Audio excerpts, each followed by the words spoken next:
1 Timóteo 4, abra comigo, do 6 ao 12. Expondo essas coisas aos irmãos, você será um bom ministro de Cristo Jesus, alimentado com palavras da fé e da boa doutrina que você tem seguido. Mas rejeite as fábulas profanas e de velhas caducas. Exercite-se pessoalmente na piedade, pois o exercício físico tem algum valor, mas piedade tem valor para tudo, porque tem a promessa da vida que agora é a de que há de vir. Aleluia. Fiel a esta palavra e digno de inteira aceitação.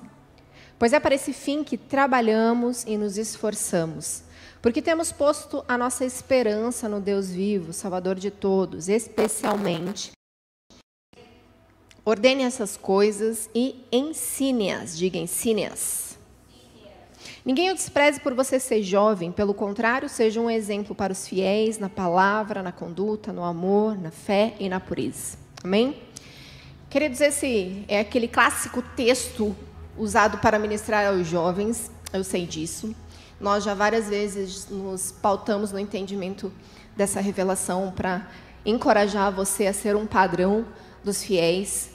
Só que eu acho interessante que eu vejo algumas pessoas com um discurso de que muitas vezes Paulo está se dirigindo a Timóteo e faz referência como se esses textos fossem para uma liderança, para aqueles que precisam ser um exemplo, para aqueles que precisam ser fiéis e íntegros e precisam ser, portanto, aqueles que vão estar à frente ou exercendo um ministério específico. E a verdade é que se Jesus nos fez para discipularmos, e o próprio Paulo vai falar aqui, ensine a outros todas essas coisas, ele está falando justamente de reproduzir um padrão de comportamento, uma forma de se viver que deve ser ensinado, que precisa ser praticado. Então, esse texto é para todos nós, está na Bíblia para sermos justamente ensinados a como vivemos, não é mesmo? Então, alguns aspectos me chamam a atenção aqui, porque ele usa essa palavra exercício. E nesse texto, exercite-se pessoalmente na piedade, a palavra gumazo, que é esse exercício, ele fala justamente de exercitar vigorosamente, um esforço que é necessário por qualquer meio, por corpo ou mente. É a referência desse texto, a palavra original, gumazo. Então, precisa de um esforço, pessoalmente, na piedade. Nós já ministramos aqui sobre o que significa piedade. Quantos lembram? A palavra eusébia, que fala de uma fidelidade a Deus. Eusébia, justamente, é você ser respeitoso, reverente com o Senhor. Essa expressão, piedade, então, nos mostra que devemos ao Senhor respeito, fidelidade, honra, tudo que Ele nos ensina. Então, Ele está nos ensinando uma forma de se viver aqui e Ele nos encoraja, então, a termos pessoalmente esforço para vivermos piedosamente. Ok? Então, não é um passe de mágica, você sabe que você se converteu e não passou a viver de maneira diferente do dia para a noite, foi um processo a sua conversão, você exposto à palavra, ao entendimento, à revelação do Espírito, você começou a viver um processo de transformação. Então o Senhor nos chama a nos arrependermos dos nossos pecados, não é mesmo? Muitos de vocês foram exortados, corrigidos em diversas áreas e continuam sendo, aleluia, amém, porque estamos num processo de transformação, não é mesmo? Nós precisamos do Espírito Santo, precisamos do poder do Senhor sobre nós e estamos sendo transformados de glória em glória, visitação em visitação, presença em presença. Conforme caminhamos com o Senhor, nós estamos nos aperfeiçoando, não é? Então, Paulo vai orientar Timóteo justamente a ele ser um padrão, a ele corresponder na forma de se viver. E ele vai falar, olha, seja esse padrão dos fiéis, na palavra, no procedimento, em tudo você tem que ser um exemplo. E, queridos, eu acho interessante que o Espírito Santo é aquele que tem poder para nos convencer, para nos apontar. E quando a gente olha para o Velho Testamento, existiam... Gente do céu, estou bem dormida, né? Eu estou há alguns dias dormindo um pouco tanto, assim, 2, 3 horas, tá ótimo. Então, vocês tenham paciência que eu vou trocar umas palavras aí. Então, o Senhor, lá no Velho Testamento, faz apontamento dos pecados, das impurezas, dos sacrifícios, os tipos de sacrifícios que deveriam ser feitos para que o pecado fosse, perdoado de um povo, de pessoas. E nós temos o sacrifício perfeito de Cristo que elevou o nível, que falou, olha, um sacrifício perfeito, o sangue de Jesus foi derramado por todos os seus pecados, definitivamente, pelas suas enfermidades, você está curado, porque há poder no meu sangue. Então, nós temos libertação completa por meio de Cristo Jesus, não é mesmo?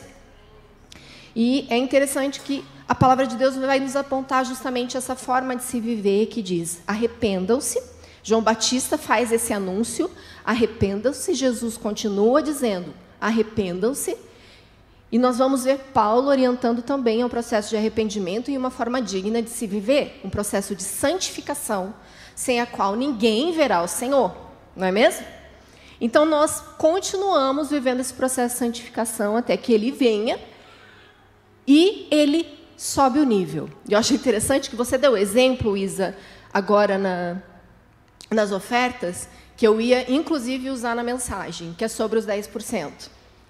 Eu acho interessante que algumas pessoas falam, mas não existe dízimo no Novo Testamento. Eu falei, gente, vamos lá. Você deve abandonar o seu pecado, arrepender-se, então, e passar a dar frutos dignos de arrependimento. Aquele que mentia, não minta mais, antes, passe a falar a verdade. Então, ele está orientando a não só abandonar o pecado, como ter novas práticas, certo?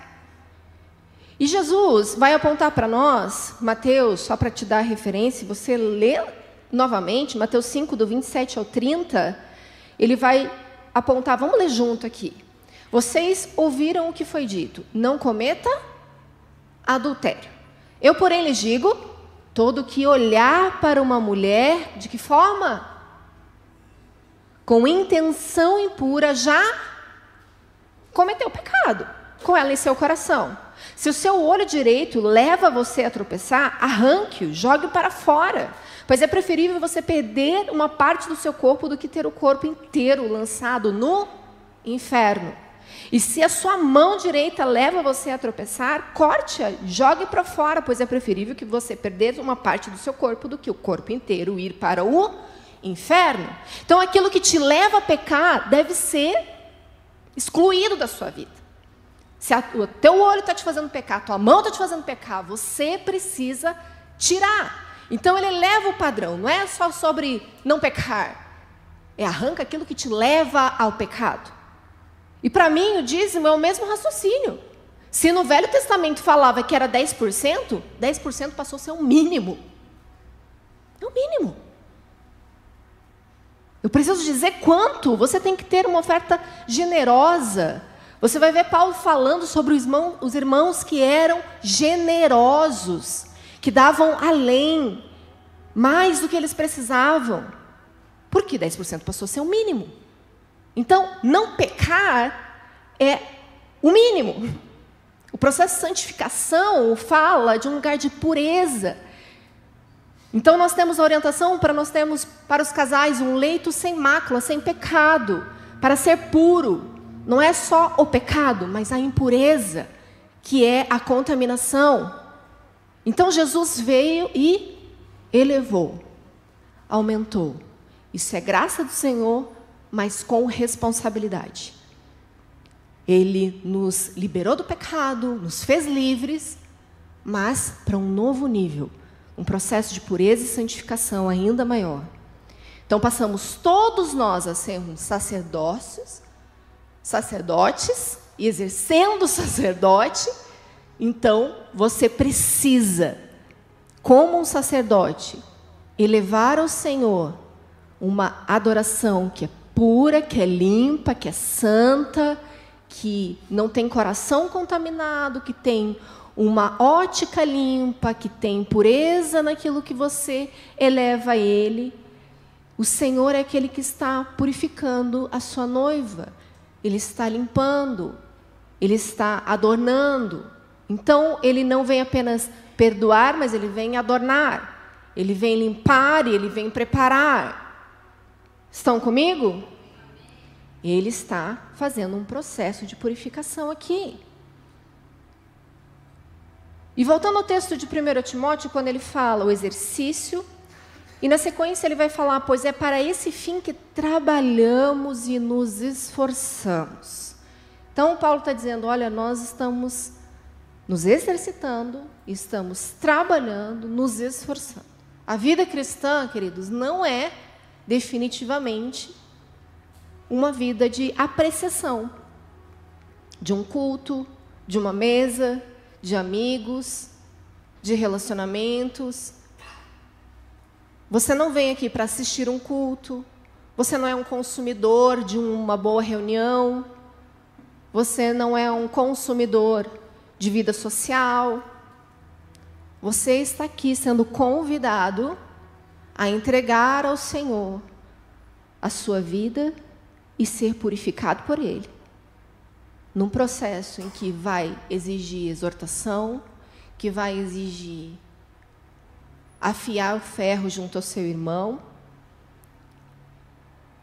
lendo a palavra, conhecendo as Escrituras profundamente, sendo transformado por ela, abandonando o seu pecado e aquilo que te faz pecar.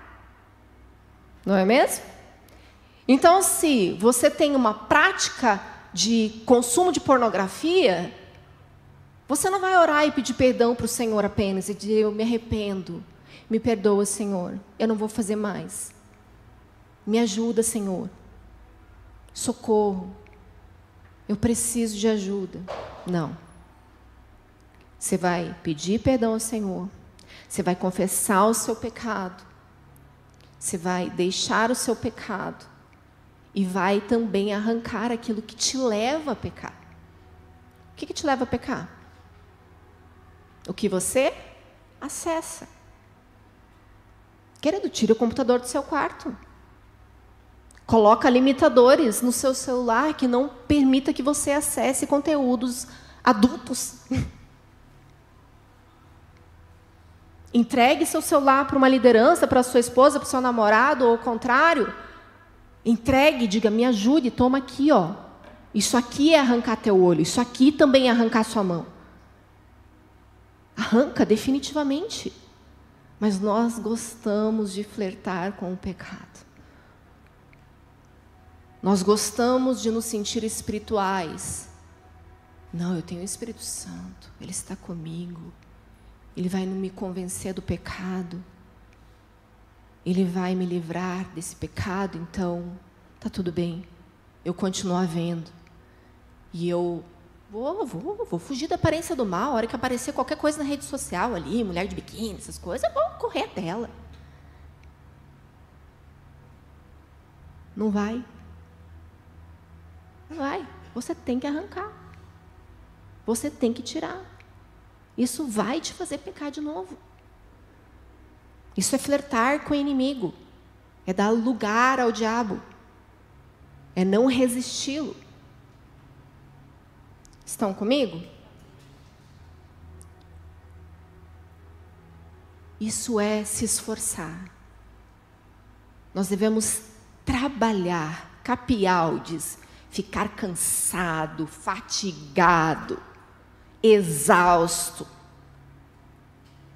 Nós temos que trabalhar, nós temos que nos esforçar, porque nós temos uma esperança no Deus vivo.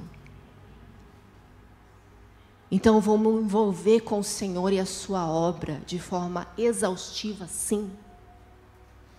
Eu vou sim me esforçar para não pecar, para resistir ao diabo, e vou me envolver com a obra de Deus nessa terra. E vai nos custar. Vai custar a sua noite de sono, vai custar coisas da sua casa, vai custar seu tempo, sua energia, sua cabeça. Isso é se envolver com o que o Senhor está fazendo. Só que eu não sei que cenário glamuroso de vida evangélica pintaram para você, que você se contenta em frequentar um culto, sentar aqui, sair com a galera, comer depois, cantar uma música boa, erguer uma cadeira, pular, dançar, sair daqui e viver a vida como se ela acontecesse paralelamente à vida da igreja. Sabe, queridos, eu e você somos a igreja. Nós sabemos que não é o templo que faz uma igreja. Nós nos reunimos aqui com um propósito. E nós temos um corpo hoje que está contaminado, que está impuro. E hoje nós olhamos a situação da igreja de Jesus, e talvez você se sinta privilegiado por estar numa igreja que busca o Senhor, com uma liderança que ama, teme o Senhor e que quer fazer o melhor para Ele, que quer ouvir a voz dEle, que faz 40 dias de jejum e oração. Talvez você se sinta privilegiado por uma igreja que tem entendimento do que é adorar o Senhor, que se rende a Ele, que tem mesas incríveis onde você é edificado, onde você é curado. Mas tem que ter no meu e no seu coração tanto senso de responsabilidade quanto de oração e clamor por uma igreja que não se chama Cornerstone, que é a igreja de Cristo Jesus. Nós temos que ter um inconformismo com a condição da igreja de Jesus. Você não pode olhar e ver os vídeos que contam histórias terríveis de lideranças, pastores que são flagrados em pecado. Você não pode olhar para ver o tipo de igreja e adoração que é mal menos, que é rasa, que tem 20 minutos, tudo cronometrado, olhar para essas igrejas. Nossa Deus, coitado, não tem entendimento nenhum, sem revelação, né? Não dá para você visitar essas igrejas e falar, misericórdia. Quantos de vocês, depois de vir para a Corner, já visitou outra igreja? Levanta a mão, gente. Estou com medo? Que você pode ir em qualquer igreja. Desde que filtre, retém o que é bom. Não é desesperador, muitas vezes? Você vai falar, Senhor, me ajuda. Você fica tonto na adoração com tanta luz, você quase cai da cadeira, que é muito LED. Quando você está ali adorando, acabou. Não consegue nem abrir o olho direito, fala, Deus, cadê? Só que você não pode ir e falar, glória a Deus pela minha igreja. Ela é uma bênção, ela não tem luz piscando, ela não tem parede preta. Só escura, né? Mas ela veio assim, tá, gente? Só deu uma pintadinha aí. Nossa, glória a Deus. Que privilégio. Nós não podemos nos contentar com a realidade da igreja de Jesus. Nós temos que chorar. Nós temos que orar. Nós temos que trabalhar. Eu e Farley estamos gastando os nossos dias orientando líderes, aconselhando, discipulando pastores de outras cidades, de outras igrejas, para dizer, vamos ouvir Jesus, o que Ele tem para esse tempo. Nós estamos noites sem dormir, orientando, nos desgastando, dizendo, ouça Jesus, volte à essência, volte-se à palavra, para de pregar coaching, para de pregar besteira. E nós precisamos, queridos, nos compadecer, orar e clamar, porque é uma igreja que está corrompida, perdida, precisa de misericórdia, precisa de oração, precisa de clamor. Mas eu preciso olhar para a minha vida Porque eu não posso olhar o cisco do meu irmão e me deparar com uma trave no meu olho. Eu não posso só apontar o erro de alguém sem olhar para a minha.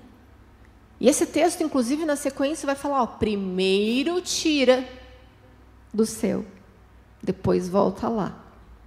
Então, está tudo bem tirar do olho do seu irmão, mas primeiro o seu. Concorda comigo?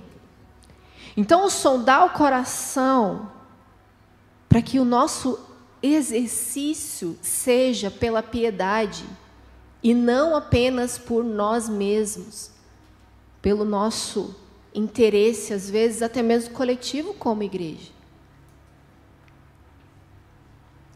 Nós precisamos uns dos outros, nós clamamos ao Senhor que nos dê graça como igreja para termos pleno entendimento daquilo que Ele quer fazer, mas Ele vem buscar uma noiva só. Nós somos um corpo. Então eu preciso me comprometer com o meu irmão em relacionamento de aliança, ao ponto de que eu não me contente apenas com aquilo que eu experimento pessoalmente, então, do Senhor, mas eu me preocupo com a vida do meu irmão. Eu quero que ele também chegue ao pleno entendimento, que ele continue se purificando, que ele continue se santificando. É por isso que aqui nós batemos tanto em Mateus 18 e falamos, você precisa fazer o caminho de volta com seu irmão, vai lá e se reconcilie, vai lá e conserte. São inúmeros os casos e testemunhos de pessoas que chegam para nós e falam, não existia Mateus 18 na minha igreja, não existia Mateus 18 na minha Bíblia. Mateus 18 vai falar sobre o princípio, então, do conserto, da reconciliação. E ele não é responsabilidade do líder, não é responsabilidade do pastor. A reconciliação não pode ser terceirizada. Se eventualmente você tem um problema com seu irmão, a liderança pode sim ouvir e te aconselhar e te orientar. Mas não é o líder, não é o pastor que vai orientar e vai procurar o seu irmão que te ofendeu. Você vai até ele, você vai dar a chance de conserto. Esse é o exercício da piedade. Você honrar o Senhor, porque Ele diz que nós devemos procurar o irmão que nos ofendeu. Estão comigo? Então, se o seu irmão te ofendeu, você vai lá e conserta com ele. E se você sabe também, Mateus 5 vai dizer, se você sabe que teu irmão tem um problema com você, você também tem que ir até ele. Ah, mas ele é orgulhoso, não veio falar para mim se ele tem problema. É que veio me procurar. Você, no seu mais alto nível de maturidade, não é mesmo? Já perdoou no seu coração? Você já está bem com ele? Mas se você sabe que o seu irmão tem um problema com você, vai até ele. Ou seja, Deus não dá espaço para você ter problema com alguém. Percebeu? Então, se você é flagrado no pecado, teu irmão tem que vir até você. Se você sabe que o teu irmão tem um problema contigo, você tem que ir até ele. Então ele está dizendo, as duas partes têm responsabilidade. Se você tem problema com o teu irmão, vai lá e conserta com ele. Mas se você sabe que ele tem, ele ainda não veio, deixa a tua oferta de lado, não quero receber o que você tem para me entregar. Vai lá e resolve. Porque ele é santo, ele é puro. E Jesus é um corpo só. Então, nós não podemos andar mutilados. Nós precisamos andar juntos. Nós seremos arrebatados um dia com Ele. E você não vai ter selecionado os irmãos que você mais gosta, como você seleciona hoje. Você vai estar com todos os amados eleitos do Senhor, que é aquele irmão que você despreza, que é aquele irmão que te ofende, que é aquele irmão que você tem problema. Eu sempre digo, como que você se imagina, crente, vivendo a eternidade com esse irmão que você não consegue perdoar agora? Ou você tem certeza que ele vai para o inferno? Isso é um problema. Se você tem certeza que ele vai para o inferno, Você não está exercendo misericórdia. Você não está tendo compaixão do seu irmão. Você não está lá mostrando para ele, dando a chance dele consertar. Ele precisa acertar, ele precisa de salvação. Ele precisa do Senhor, ele precisa do seu amor. Amém? Nós precisamos exercitar a piedade. Então, quando ele vai orientar Timóteo a respeito do exemplo aos fiéis, ele vai dizer na palavra, no ato de falar. Aquilo que falamos precisa ser um exemplo. E vamos lá em Efésios 5, nós vamos ler a partir do verso 3.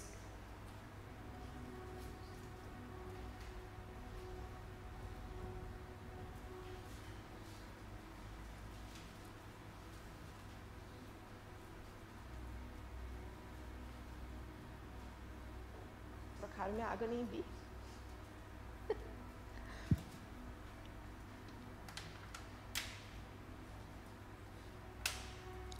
Entre vocês não deve haver nem sequer menção de imoralidade sexual, nem de nenhuma espécie de impureza ou de cobiça, pois essas coisas não são próprias para os santos. Não haja obscenidade, nem conversas tolas, nem piadas indecentes, que não são apropriadas, mas em vez disso, ações de graças. Porque vocês podem estar certos de que nenhum imoral, ou impuro, ou ganancioso, que é idólatra, tem herança no reino de Cristo e de Deus. Ninguém os engane com palavras vazias, pois é por causa dessas coisas que a ira de Deus vem sobre os filhos da desobediência.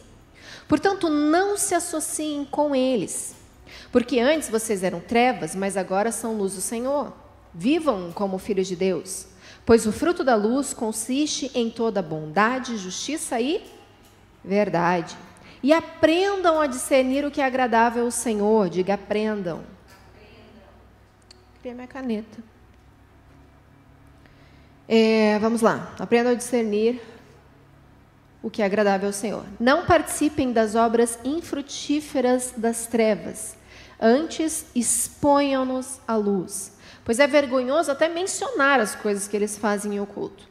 Tudo, porém, que é exposto pela luz torna-se visível, pois a luz torna visíveis todas as coisas. Por isso é que foi dito, desperta, ó tu que dormes, levanta-te dentre os mortos e Cristo resplandecerá sobre ti. Amém? Aqui ele está falando justamente de conversas que são indevidas e indecentes. E eu achei interessante que ele vai colocar aqui justamente a expressão, novamente, imoral ou impuro. Esses não vão herdar o reino de Deus. Então, a imoralidade no discurso, a imoralidade na prática e a impureza nos afastam da eternidade. Obviamente, se eu te dou uma água e digo, tome aqui, ela só está contaminada, mas pode tomar, é uma água, você está com sede, tome, não é mesmo? É claro que você não vai tomar. Estou falando para você que ela está contaminada, que ela está impura. Por que você acha que vai para o céu acessando pornografia? Por que você acha que vai para a eternidade com pensamentos impuros e práticas de impureza? Praticando masturbação, tendo um relacionamento de fornicação, se relacionando sexualmente com o seu namorado antes do casamento, falando palavrão, consumindo impureza. A boca fala do que o coração está cheio, né, cidadão? Muitas vezes você está consumindo na internet e é claro que você vai abrir a boca com imoralidade, com piadas, com palavras torpes, com baixaria. Eu sei que isso não é a realidade dessa casa. Nós temos jovens que andam em santidade e retidão aqui, para a glória de Deus. Porém, nós precisamos da astúcia da serpente e perceber que o inimigo, que é aquele que nos persegue, tenazmente nos assedia, ele precisa ser resistido.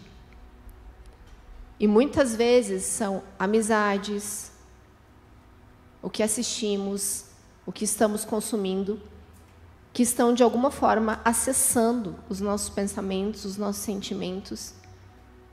E nós começamos a pensar em coisas impuras, a ter desejos impuros e ter práticas, então, consequentemente impuras. Por isso arranca, tira, zera, exclui, para que você não seja alguém que vai deixar de herdar o reino de Deus pela prática da impureza.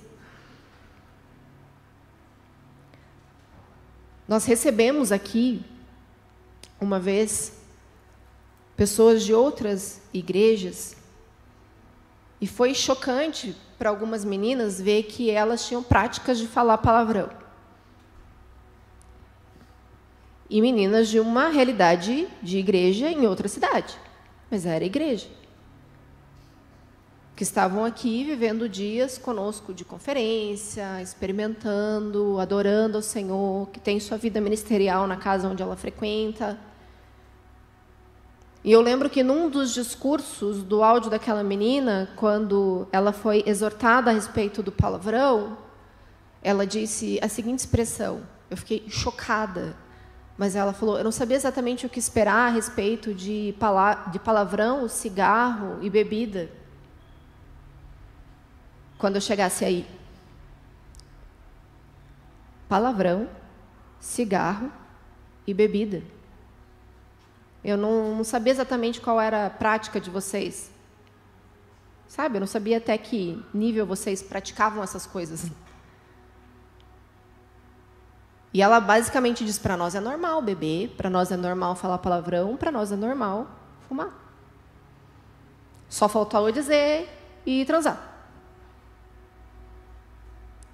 Mas você entende o nível de contaminação?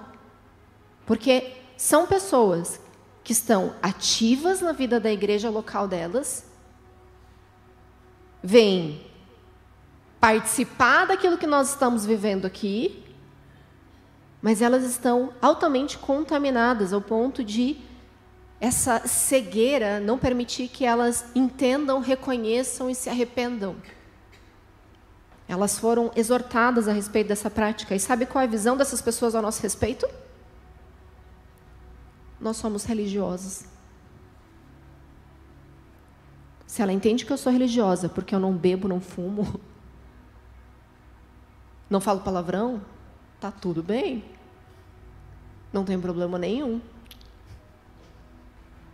Obrigada, meu bem. Perdi minha caneta, hein?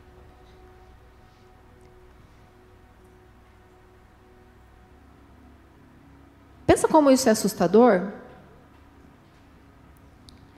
Mas a palavra de Deus está dizendo, olha, nenhum imoral ou impuro. E ele está associando justamente as conversas. Você percebeu no texto? Ele falou, cuida da forma que você fala, você não vai falar qualquer coisa com conotação sexual.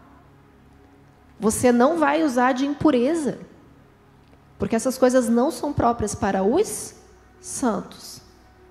Amém? Nós precisamos aprender a discernir, diga, aprender, discernir o que é agradável ao Senhor.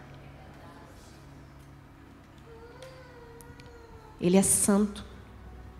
Você consegue imaginar Cristo vir aqui e ter conversas com você impuras, ou ter práticas impuras? Não. Mas você é chamado a se parecer com Ele. Ele é o seu modelo. Ele é o seu discipulador. Ele é o seu supremo pastor. E não vai sair nada impuro da parte do seu Senhor. Então, eu preciso falar.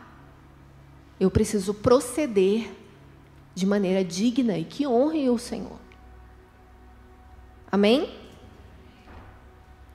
Conduta fala do modo de vida, do comportamento e da postura. Essa é a palavra original para conduta, anastrofe. Então, não é apenas eu ter um ritual santo aqui, de adorar, de expressar, mas aquilo que eu estou fazendo está também honrando a Deus ou desonrando. A forma com que eu me apresento no trabalho, a forma com que eu converso nas mesas, a forma com que eu me aproximo dos homens, me aproximo das mulheres, me relaciono com elas, isso é conduta, isso é postura. Certo? Então, por isso que a gente traz orientações práticas aqui, muitas vezes, para você. Não fique sozinho com a mulher do sexo oposto.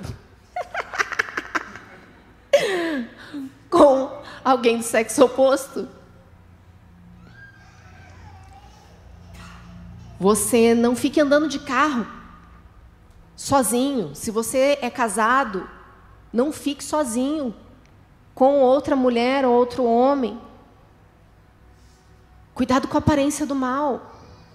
Zele pela santidade de Deus. É a sua postura. A forma com que você vai cumprimentar, você vai abraçar. Seja zeloso com seu irmão, com a sua irmã. Sem muito contato com as partes íntimas. Sabe? Aquele abraço apertado que você vai escalando a pessoa. Não precisa. Tenha zelo, vai de ladinho. Cuidado.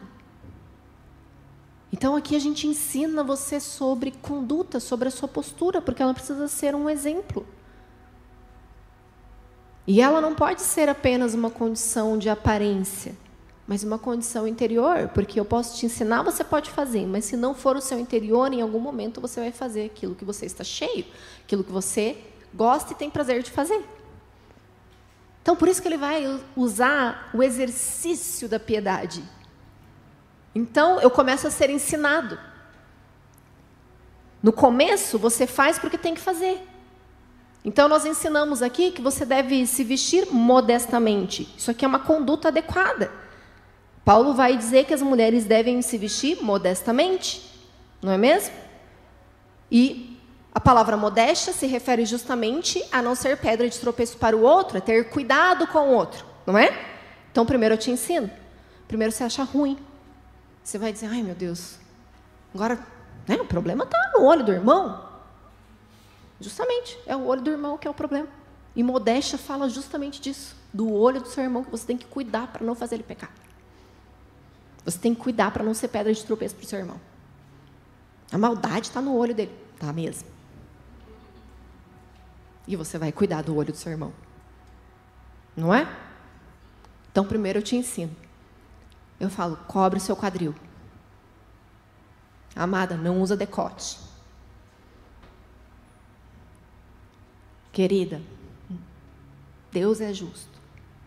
Mas essa calça, essa blusa. Então, primeiro eu te ensino.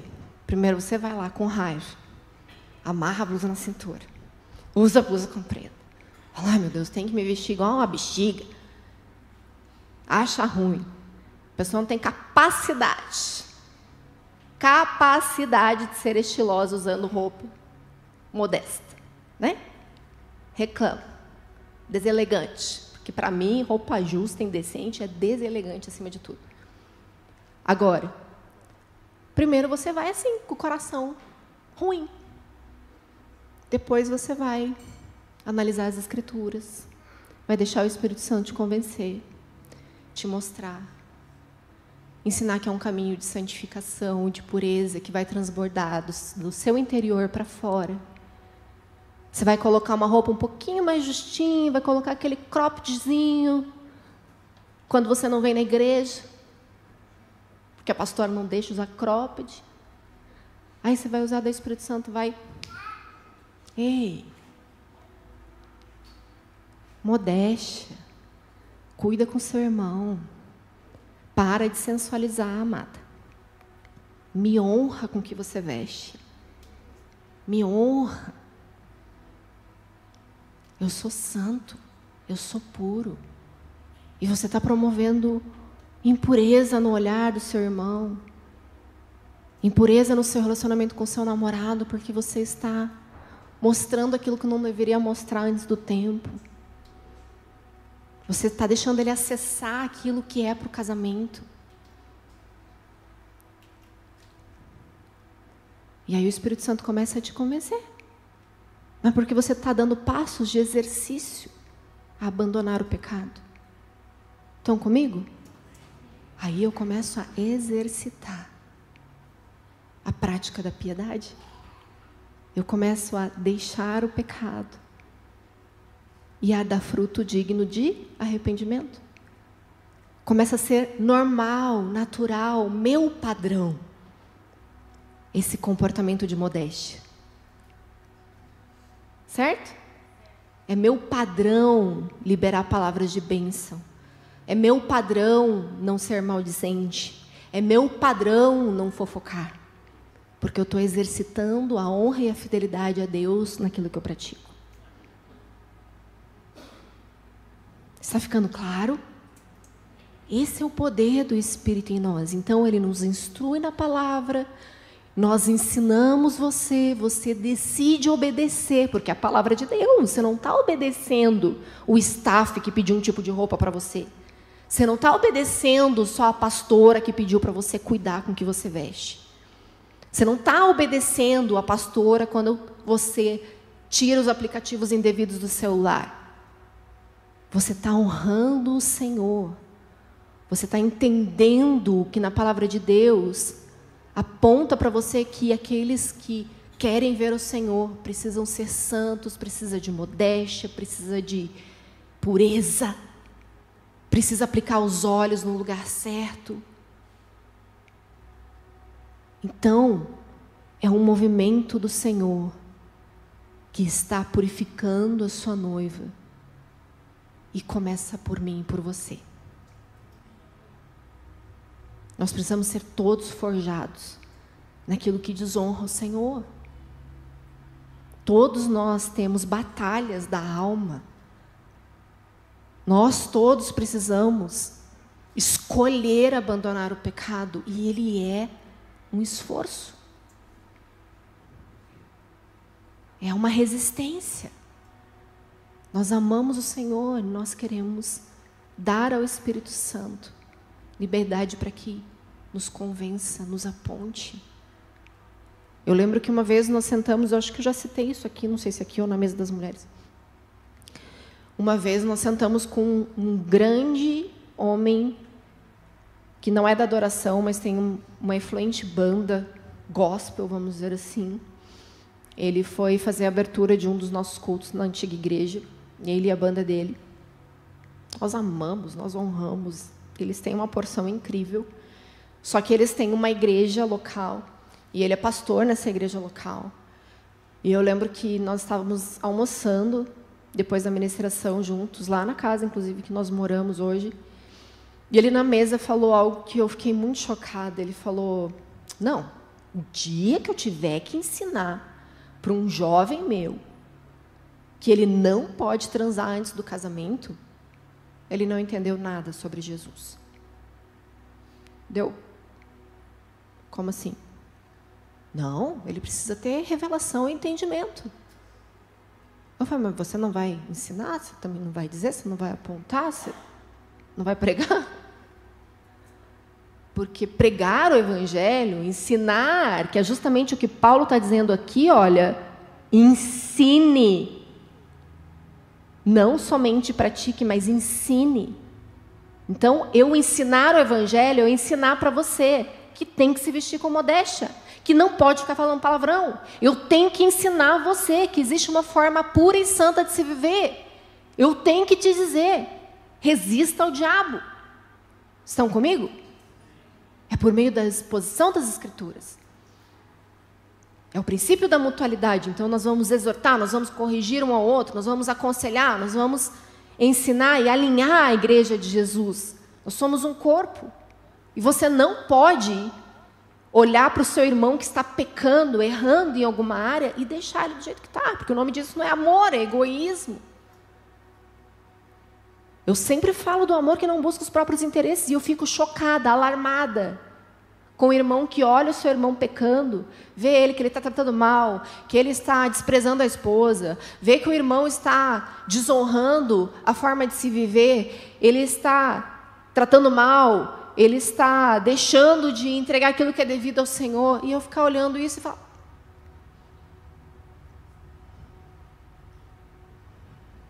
Na hora vem aquela figurinha, tem um gatinho que diz assim, vai. É o crente que não quer corrigir o seu irmão. Você vai para o inferno, eu não vou. Eu sou santo, você não é. Gente, isso não é evangelho, isso não é viver comunidade, isso não é família, isso não é amor.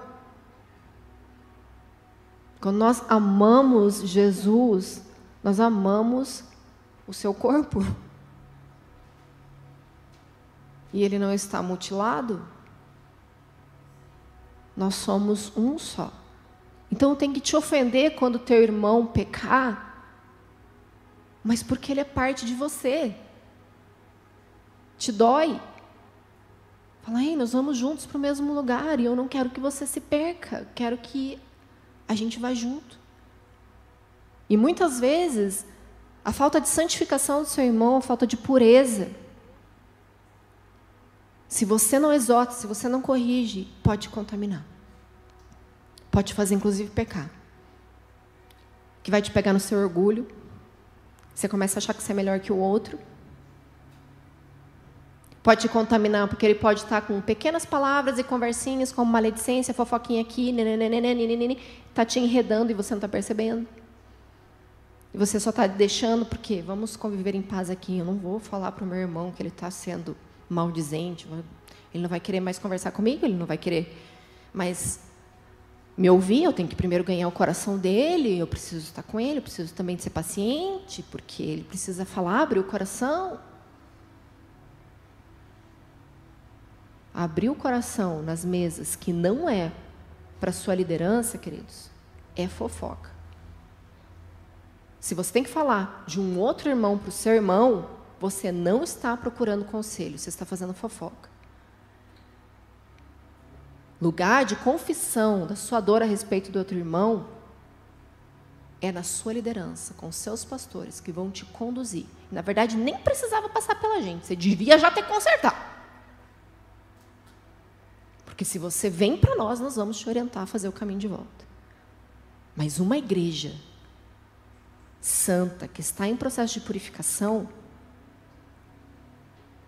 precisa correr para resolver seus problemas.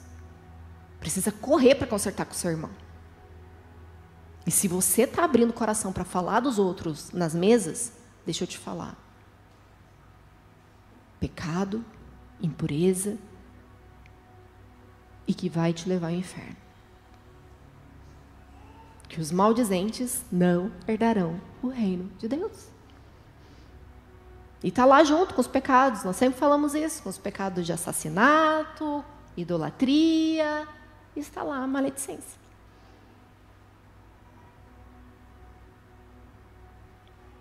Piedade, exercício, obedecer a Deus, parar de falar mal, parar de fazer fofoca, parar de andar indecentemente, parar de falar impureza,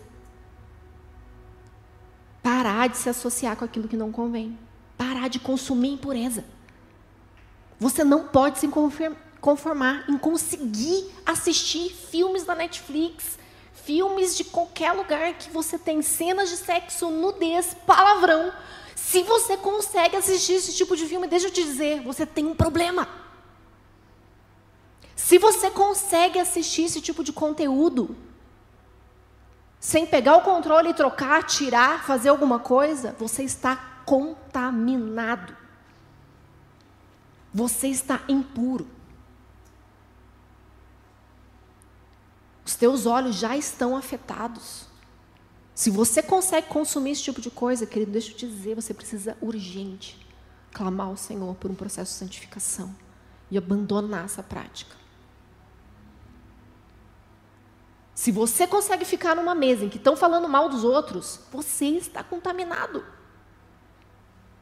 Se você consegue ter um tipo de roupa aqui porque você trabalha e se vestir de outro jeito na faculdade, você está contaminado. Não tem pureza.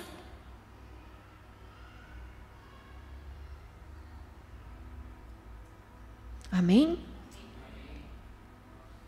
O Senhor está fazendo um movimento. E essa mensagem aqui é sobre um apontamento profético que o Senhor fez para essa casa nesses últimos 40 dias. O Senhor está nos despertando e continua nos purificando. O Senhor tem muitas coisas para fazer em nós e através de nós. E nós precisamos corresponder. Ele está nos chacoalhando.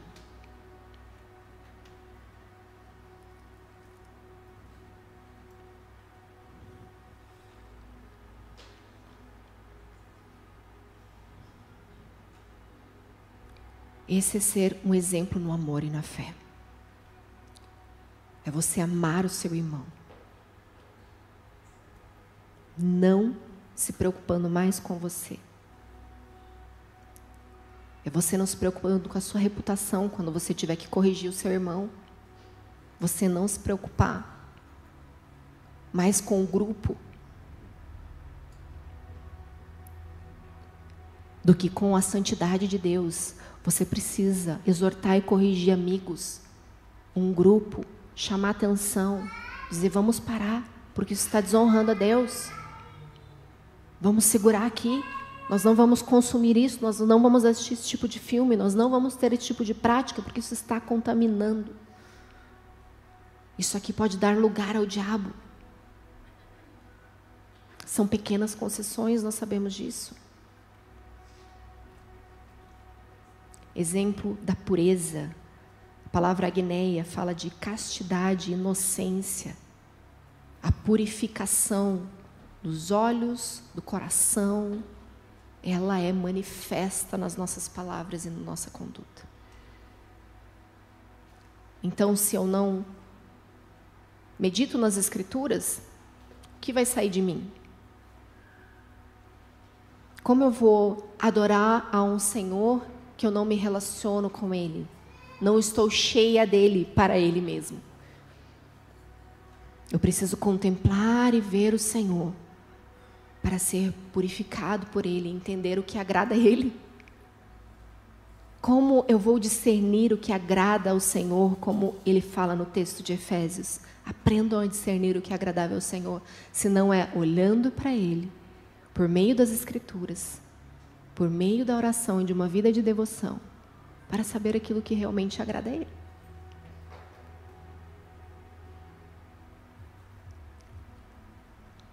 Rocks. O caminho, ele é estreito. Não é para ser fácil.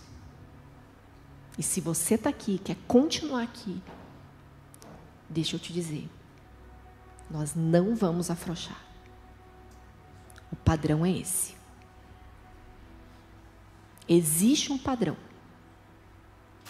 estabelecido por Deus na forma de você se relacionar.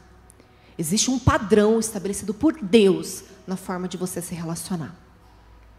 Existe um padrão estabelecido por Deus na forma de você se comportar. E nós vamos zelar por esse padrão. Ele é um padrão de santificação. O nível é outro. Cristo determinou um novo nível. Então, eu não sei o que você tem que arrancar hoje, mas hoje é dia de você arrancar aquilo que te faz pecar. E se teu irmão está te fazendo pecar, você precisa exortar, corrigir, que ele vá para um caminho de santificação. E se ele não mudar, arranca da tua vida. Arranca. E você precisa ter coragem de fazer orações para o Senhor, de inclusive mudar seus sentimentos, seus pensamentos. Eu lembro que quando eu me converti, eu já namorava. Eu tinha 13, 14 anos. Eu acho que eu já contei essa história para vocês. Eu já namorava. E a minha história é um padrão que se repete por gerações. Porque há uma perseguição espiritual nas gerações, assim como o Senhor é geracional, de bênçãos por gerações e gerações. O inimigo também quer perpetuar por gerações práticas pecaminosas. Estão me acompanhando? O que aconteceu? Com 13 anos eu já namorava. Minha mãe casou grávida. Aos 16 anos, meu pai com 19. De mim. E eu com 13 anos namorando, o que você acha que ia acontecer? Certamente ficaria grávida, ainda solteira. Esse era o caminho do diabo para mim. Repetir a história dos meus pais. Mas quando eu me converti pela misericórdia de Deus, ainda virgem, eu comecei a tentar evangelizar o meu namorado, porque, lógico, eu queria que ele também fosse salvo como eu. Levei ele várias vezes à igreja. E depois eu vi que ele não dava resposta, que ele não queria saber. Eu falei, é o seguinte, Senhor, eu vou terminar. Não faz sentido. Aí, a partir daquele momento, seria jugo desigual. Concorda comigo? E eu orei, falei, Senhor, arranca de mim todo o sentimento por ele. Eu não quero ficar olhando para trás. Então, arranca. E nós temos que ter a coragem de fazer orações desse tipo para o Senhor. Arranca. Tira. E tomar a decisão, ir lá e romper com aquilo que não agrada mais o Senhor. Fui, terminei. Não entendeu, chorou, se desesperou, tentou se converter para ver se resolvia. Mas não era vontade de Deus para mim. Eu não podia andar naquela condição. Nós precisamos aprender a arrancar aquilo que desagrada o Senhor. E muitas vezes vai envolver, sim, pessoas. Primeiro, tentando fazer o caminho certo, de correção, de exortação, de dar a chance para que se volte ao caminho.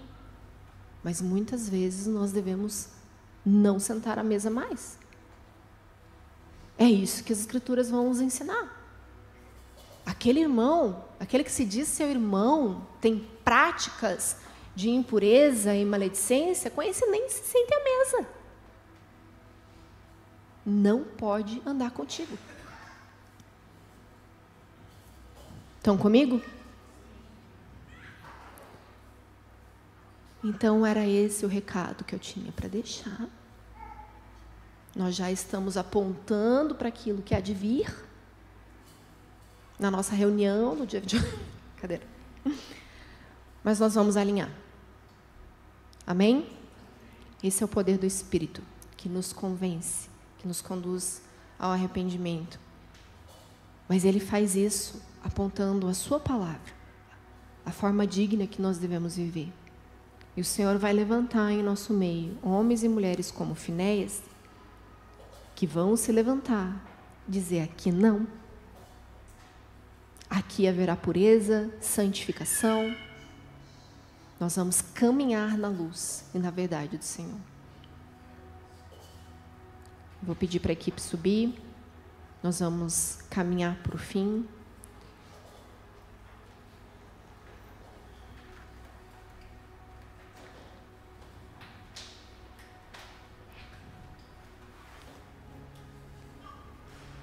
Pois é para esse fim que trabalhamos e nos esforçamos.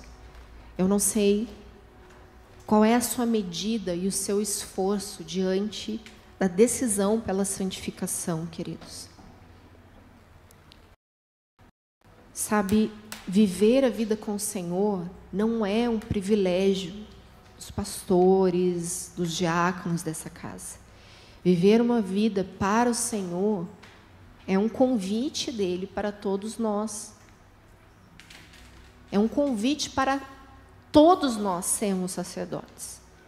É uma responsabilidade minha e sua ministrarmos ao Senhor.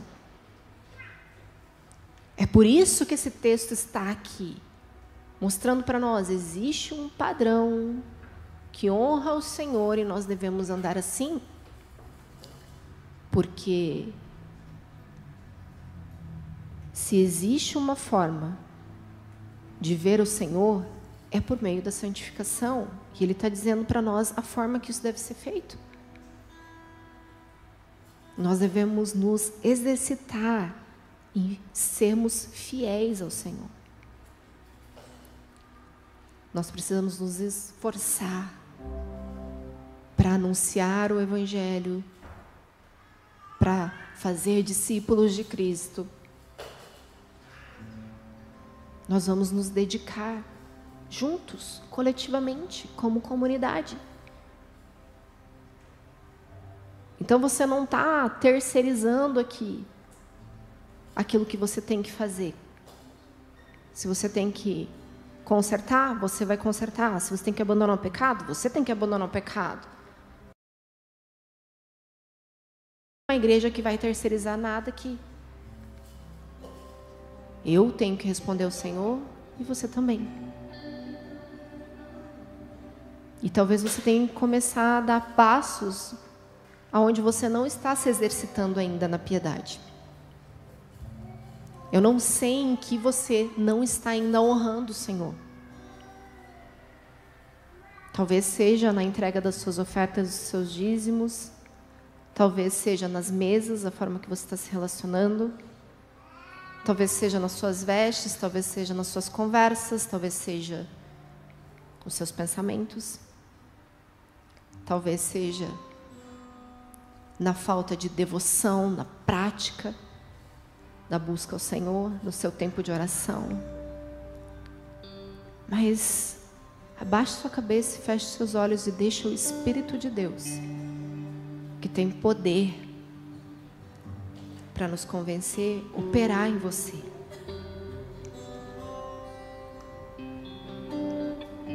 Deixa o Espírito de Deus apontar onde você está deixando o exercício da piedade, onde você está apenas conformado. Eu já tentei abandonar esse pecado, não consigo, ou acho que nem é tão grave assim. Eu não consigo entender que isso é pecado, eu não consigo me arrepender. Claramente há um peso nesse lugar, e ele muitas vezes está falando a respeito da nossa natureza, da nossa condição de resistir àquilo que o Senhor quer fazer. E pode estar relacionado a alguma perseguição espiritual, no sentido de uma legalidade que existe por meio das práticas que cometemos contra o Senhor. Mas espiritualmente nós precisamos discernir isso e orar, para que o Espírito nos traga o entendimento daquilo que está nos oprimindo e aquilo que está nos impedindo a tomar decisões e posicionamento. Eu vou pedir para você ficar de pé no seu lugar, como quem dá um passo de fé, dizendo: Senhor, está difícil, está pesado, mas hoje eu vou olhar para Ti, Jesus. Eu quero trocar esse fardo e esse peso que eu estou carregando, que eu estou sentindo agora,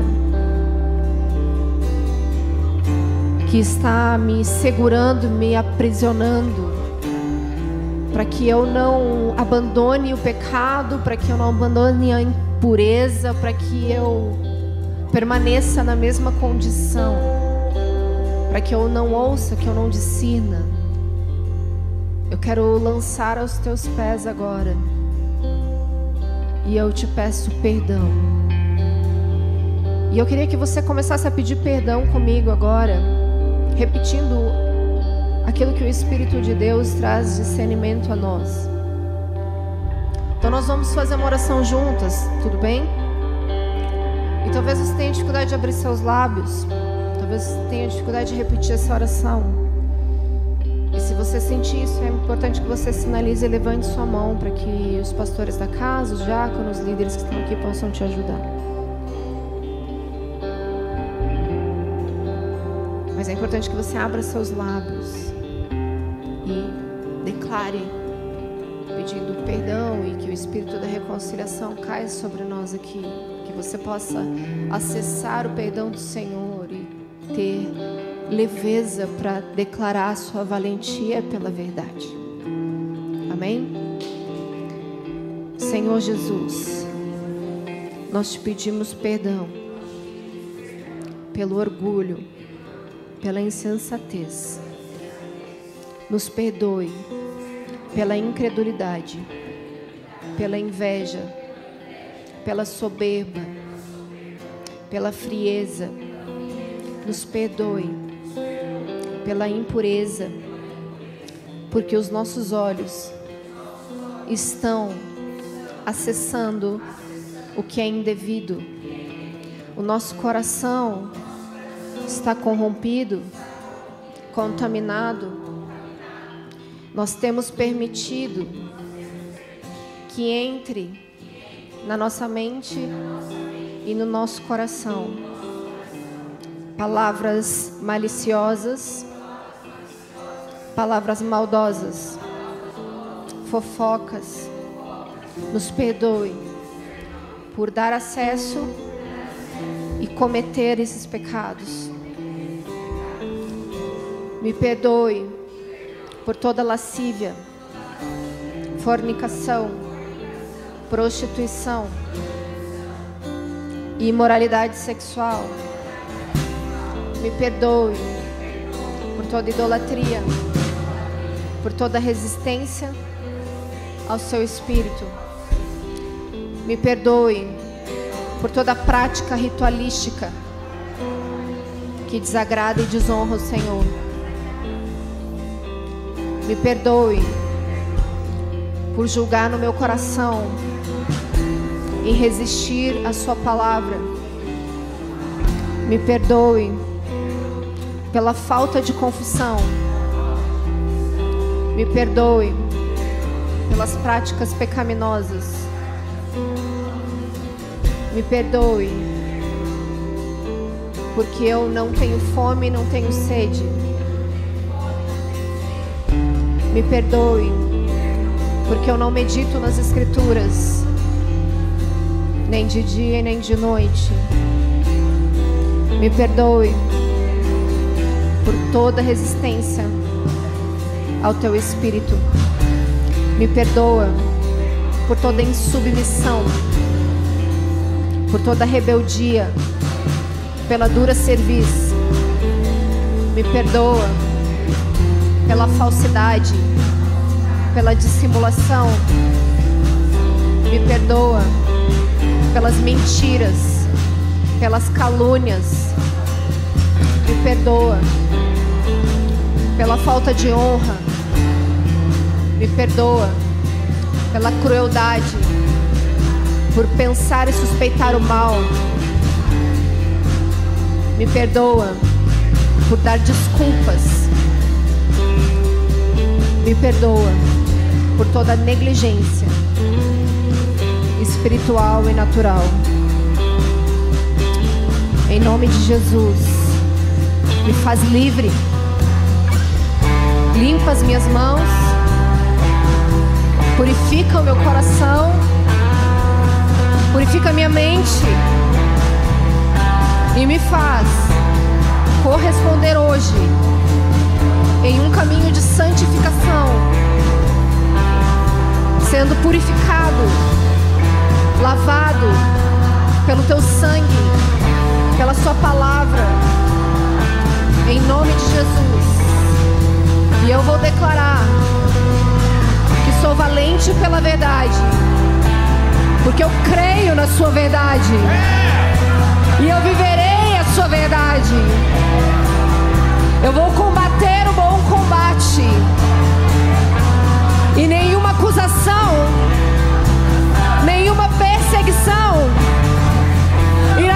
decidir de declarar e viver em nome de Jesus. Em nome